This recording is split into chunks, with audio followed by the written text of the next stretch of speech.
प्रधानमंत्री का पद संभालने के सिर्फ 7 महीने के भीतर लाल बहादुर शास्त्री के सामने घरेलू मोर्चे के साथ ही सीमाओं की रक्षा की दोहरी चुनौती। कच्छ के रण में पाकिस्तान ने मोर्चा खोल दिया। फरवरी 1965 में गुजरात पुलिस के गश्ती दस्ते ने सीमा के 2.5 किलोमीटर भीतर 32 किलोमीटर लंबी एक पगडंडी देखी। पाकिस्तान ने इसे भारी वाहनों के लिए बनाया था। उसका एयरपोर्ट भी पास था। सामरिक दृष्टि से वह बेहतर स्थिति में था। अमेरिका उसे मदद कर रहा था। सोवियत संघ भी पाकिस्तान से संबंध सुधारने की राह पर था। ब्रिटिश प्रधानमंत्री ने उन्हें तीसरे पक्ष की मध्यस्थता के लिए राजी कर दिया। यह भारी रियायत थी, पर युद्ध टालने की शर्त थी। बाद में 18 फरवरी 1968 के फैसले में कच्छ के रण पर भारत के पूर्ण अधिकार को नहीं माना। कुल 3500 वर्ग मील के क्षेत्र में 300 वर्ग मील इलाका पाकिस्तान के हिस्से में गया, पर शांति की यह कोशिश निरर्थक थी। कश्मीर के मोर्चे पर पाकिस्तानी गोलीबारी बढ़ती गई। बड़े पैमाने पर पाक सेना से प्रशिक्षित घुसपैठियों के जरिए कश्मीर में बगावत का स्वांग रचा जा रहा था। कूटनीतिक मोर्चे पर भारत के ऐतराज बेअसर थे। भारत के लिए सोवियत प्रधानमंत्री कोसिगिन का 4 सितंबर 1965 का पत्र बड़ा झटका था।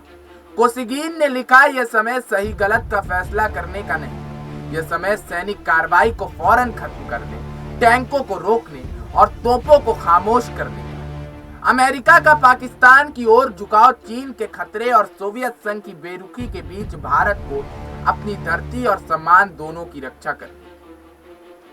पाकिस्तान ने 1 सितंबर को कश्मीर के अखनूर जम्मू सेक्टर में युद्ध विराम सीमा का उल्लंघन करके हमला बोल दिया। 3 सितंबर को शास्त्री जी ने पंजाब में अंतर्राष्ट्रीय सीमा लांघकर पाकिस्तान कूच करने का आदेश दे दिया। उन्होंने जनरल JN चौधरी से कहा कि इससे पहले कि वे कश्मीर पहुंचे, मैं लाहौर पहुंच जाना चाहता हूं। सच तो यह है कि चीन के हाथों पराजय के सबक से भारत काफी सीखा था। कच्छ के रण में पाकिस्तान की सैन्य गतिविधियों के बाद से ही भारत की सेना युद्ध के लिए तैयार थी।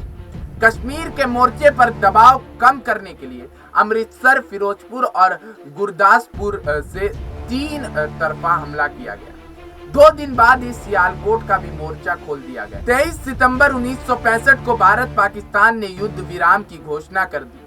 शास्त्री जी को आगे बढ़ती भारतीय सेना को फिरोजपुर सेक्टर के जवानों को राजी करने के लिए मशक्कत करनी पड़ी थी।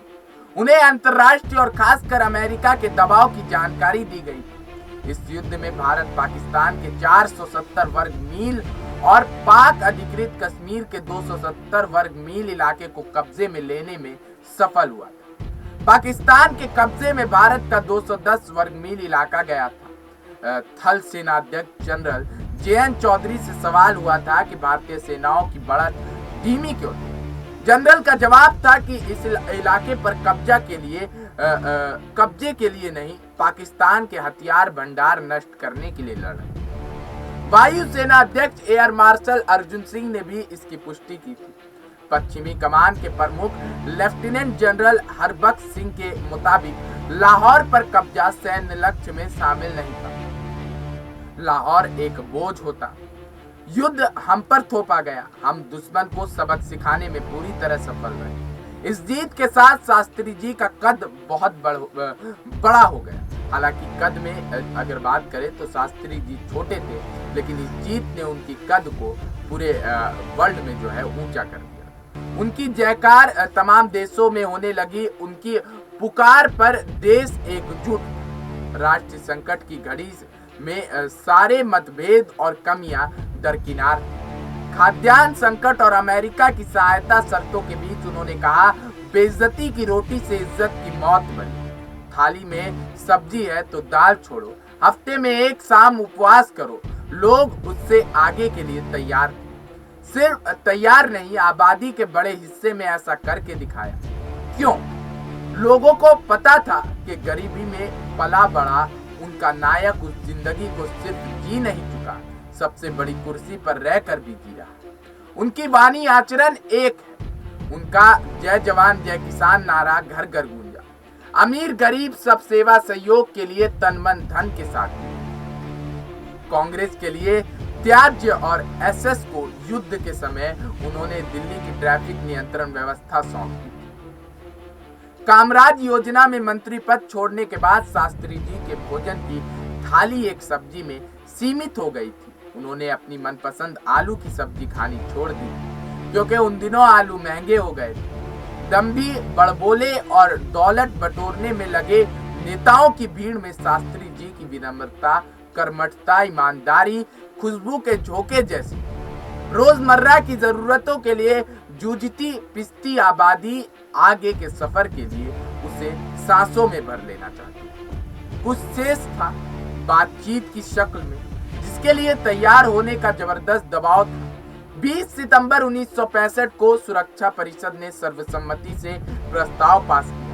भारत पाकिस्तान दोनों की सेनाएं 5 अगस्त 1965 के पहले की स्थिति में वापस जाए की हिदायत के साथ अमेरिका और सोवियत संघ दोनों इस प्रस्ताव को लागू करने पर आमादा थे। ताशकंद वार्ता उसी का हिस्सा थी। कोसिगिन 10 जनवरी 1966 को दोनों देशों से ताशकंद घोषणा पर हस्ताक्षर कराने में सफल हो गए। सार था, भारत के प्रधानमंत्री और पाकिस्तान के राष्ट्रपति के बीच यह सहमति हुई है कि दोनों देशों के सभी आदमियों को 25 फरवरी 1966 के पहले 5 अगस्त 1965 से पहले की जगहों पर कर लिया जाएगा और दोनों देश युद्ध विराम रेखा पर युद्ध विराम की शर्तों का पालन करेंगे। समझौते पर देश की प्रतिक्रिया को लेकर शास्त्री जी चिंतित थे। रात के 11 बजे सबसे पहले शास्त्री जी की अपने दामाद से बात हुई, फिर फोन पर उनकी बेटी कुसुम थी। पूछा कैसा लगा? बेटी का जवाब था हमें तो अच्छा नहीं लगा। अम्मा यानी कि पत्नी उनकी ललिता शास्त्री को भी कैसा लगा? उन्हें भी अच्छा नहीं लगा। शास्त्री जी ने कहा उनसे बात करो। जीवन के हर मोड़ पर साथ निभाने वाली पत्नी ललिता उस दिन बात करने को तैयार नहीं। बेटी ने कहा वह बात नहीं करना चाहती। उदास शास्त्री जी ने कहा कि अगर घर वालों को अच्छा नहीं लगा तो बाहर वाले क्या ही कहेंगे। उस रात 1:20 पर शास्त्री जी सेवक जगन्नाथ के कमरे दरवाजे पर पहुंचे और वहां बड़ी मुशक्कत के साथ बोला डॉक्टर का। जगन्नाथ और सहयोगियों ने बिस्तर तक पहुंचाया। फौरन ही डॉक्टर चुग भी पहुंच गए, पर तब तक देर हो चुकी थी। वहां और सीधे दिल में लगे इंजेक्शन और मुंह से कृत्रिम सांस देने की कोशिश बेअसर रही। तिरंगा जिसे लहराने के लिए वो आजादी की लड़ाई लड़े, आजादी बाद जिसकी शान बान जोश बढ़ती गई, वह तिरंगा उनकी निस्तेज देह पर फैला दिया गया। ताशकंद की सड़कों के दोनों किनारे 2 दिनों पहले स्वागत में चहक रहे थे, आज उदासी से बोझिल थे और भारत वहां लोगों की आंखों में सिर्फ आंसू थे। आंसू बातचीत की मेज पर जीता युद्ध हारने के, आंसू अपने लाडले नायक को खोने के। तो फिलहाल आज की रिपोर्ट में इतना ही। तब तक के लिए बने रहें और देखते रहें नेक्स्ट 9 न्यूज़।